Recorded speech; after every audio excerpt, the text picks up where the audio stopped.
Hey, have you ever seen something this cool? We have 2 gallons of gas, and then we have the DMOS Delta Pro shovel, and also the mount. And the way we were able to make this work is we're also using the Trail Rack's pack rack on the back, and then we're just using their mounts, and you can see that it's nice and sturdy. So the way it works is you just unload that latch, bring it out, and that's the shovel. This one is the Pro, so this is the all aluminum one.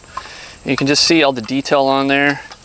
And the way it works is there's 3 different settings here. So this is the storage setting, and if you wanted to almost put it into, make it almost to a hose, so you can make like a little channel of something if you wanted to, and then you lock that in. But what we'll do is we'll go ahead and we'll put it in as the shovel.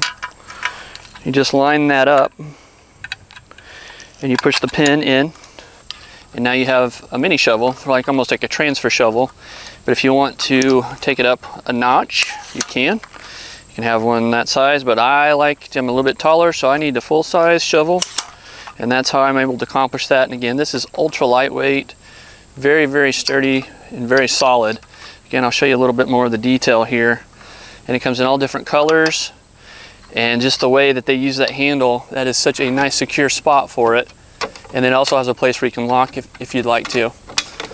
And then when you're ready, if you want to, if you're like, oh, that's a little bit too tall, push the one in the middle, bring it down, then to the handle, and then one more time. And now you have your little transfer shovel again, fold it back up, put it back on the mount, and that is the DMOS Delta Pro.